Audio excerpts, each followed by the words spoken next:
ഇപ്പോൾ വളരെ പ്രധാനപ്പെട്ട ഒരു വാർത്തയിലേക്ക് പോകുന്നു. രാഹുൽ മാങ്കൂട്ടത്തിന് മൂന്നാം ബലാത്സംഗ കേസിൽ ജാമ്യം ലഭിച്ചിരിക്കുന്നു എന്നുള്ള വാർത്തയാണ്. ജാമ്യം അനുവദിച്ചത് പത്തനംതിട്ട ജില്ലാ സെഷൻസ് കോടതിയാണ്.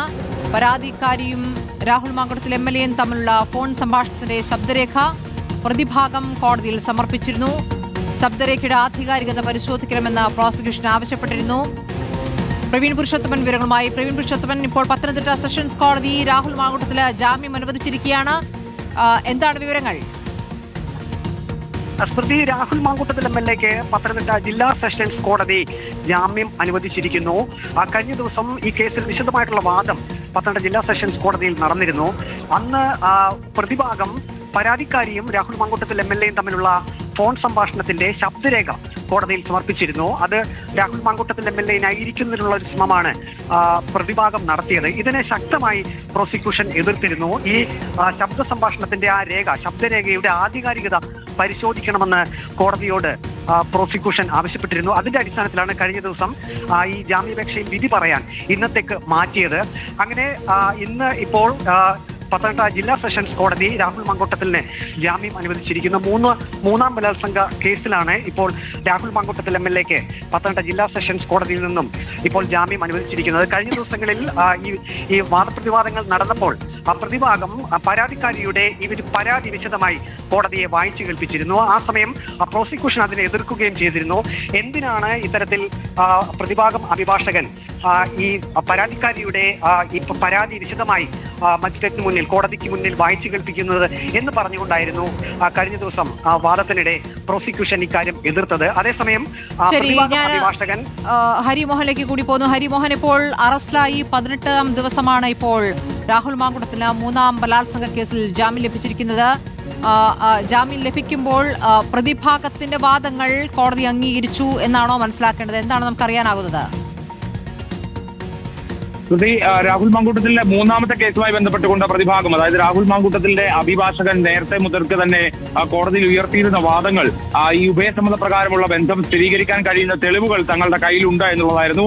അതിൽ ഏറ്റവും പ്രധാനപ്പെട്ട തെളിവുകളായി അവർ സമർപ്പിച്ചത് വാട്സപ്പ് ചാറ്റുകളും ചില ശബ്ദരേഖകളുമായിരുന്നു. അതിന്റെ ആധികാരികത അടക്കം പരിശോധിക്കണം എന്നുള്ളത് പ്രോസിക്യൂഷൻ ആവശ്യപ്പെട്ടെങ്കിലും കോടതിയുടെ മുൻപിൽ അവ ഈ വാട്സപ്പ് ചാറ്റുകളുടെ പൂർണ്ണ രൂപമൊക്കെ തന്നെ കോടതിയുടെ മുമ്പിൽ കഴിഞ്ഞ കുറെ ദിവസങ്ങളായി ഉണ്ടായിരുന്നു. ആ വാട്സപ്പ് ചാറ്റുകളൊക്കെ തന്നെ കോടതി പരിശോധിച്ചിട്ടുണ്ട് എന്നുള്ളതാണ് നമുക്ക് ഈ സാഹചര്യത്തിൽ മനസ്സിലാക്കാൻ കഴിയുന്നത്. ആദ്യം ഈ പ്രോസിക്യൂഷൻ സമർപ്പിച്ചിട്ടുണ്ടായിരുന്ന ചില വാട്സപ്പ് ചാറ്റുകൾ, അതായത് രാഹുൽ ഭീഷണിപ്പെടുത്തുന്നതുമൊക്കെയായി ബന്ധപ്പെട്ടുകൊണ്ട് ചില സന്ദേശങ്ങളൊക്കെ തന്നെ നേരത്തെ പ്രോസിക്യൂഷൻ സമർപ്പിച്ചിരുന്നു. പക്ഷേ അതിൽ നിന്ന് അടർത്തിയെടുത്ത ഒരു ഭാഗം മാത്രമാണ് വാട്സപ്പ് ചാറ്റിന്റെ പൂർണ്ണ രൂപത്തിൽ ഉഭയസമ്മത പ്രകാരമുള്ള ബന്ധമാണ് എന്നത് സ്ഥിരീകരിക്കുന്നതിന് വേണ്ടിയുള്ള വിവരങ്ങൾ അല്ലെങ്കിൽ സംഭാഷണങ്ങളൊക്കെ തന്നെ ഉണ്ട് എന്നുള്ളതായിരുന്നു വാദം. അതാണ് കഴിഞ്ഞ ദിവസം ഈ കേസ് പരിഗണിക്കുന്ന സമയത്ത് അധിക വാദമായി, അധിക തെളിവുകളായി ഈ പ്രതിഭാഗം സമർപ്പിച്ചത്. അതുകൊണ്ടാണ് കഴിഞ്ഞ ദിവസം വിധി പറയാൻ വേണ്ടി വെച്ചിരുന്നെങ്കിലും എന്താണ് പ്രതിഭാഗത്തിന് എന്തെങ്കിലും കൂടുതലായി പറയാനുണ്ടോ എന്ന് ചോദിച്ചപ്പോഴാണ് നേരിട്ട് മുതിർന്ന അഭിഭാഷകനായിട്ടുള്ള ശാസ്തമംഗലം അജിത്ത് ഹാജരാവുകയും ഇത്തരത്തിലുള്ള തെളിവുകൾ സമർപ്പിക്കുകയും ചെയ്തത്. അതാണ് ഈ വിധി ഇത്ര ദിവസവും നീണ്ടു പോകാനുള്ള ഒരു പ്രധാനപ്പെട്ട കാരണവും.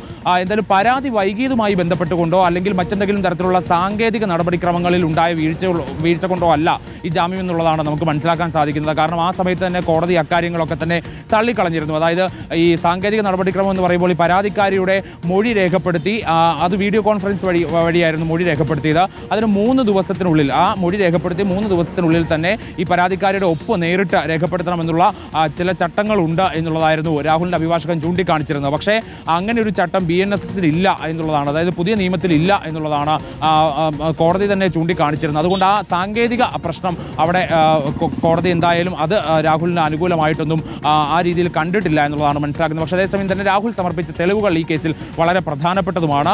മാത്രമല്ല കസ്റ്റഡി ഇനി ആവശ്യമില്ല എന്നുള്ള രാഹുലിന്റെ അഭിഭാഷകന്റെ വാദം കൂടി കോടതി മുഖവിലേക്കെടുത്തിരിക്കണം. കാരണം ഇതിനോടകം തന്നെ പ്രോസിക്യൂഷൻ ആവശ്യപ്പെട്ടിട്ടുള്ള എത്ര ദിവസമാണോ അത്രയും ദിവസം രാഹുലിന്റെ കസ്റ്റഡി നൽകിയിട്ടുണ്ട്. ആ കസ്റ്റഡിയിൽ വെച്ച് ചോദ്യം ചെയ്തിട്ടുണ്ട്, കസ്റ്റഡിയിൽ വെച്ചുകൊണ്ട് തന്നെ തെളിവെടുപ്പ് നടത്തിയിട്ടുണ്ട്. അപ്പോൾ ഇനി കൂടുതലായി തെളിവെടുപ്പ് നടത്തേണ്ടതില്ല എന്നുള്ള കാര്യം പ്രോസിക്യൂഷൻ അറിയിച്ചിരുന്നു. മാത്രമല്ല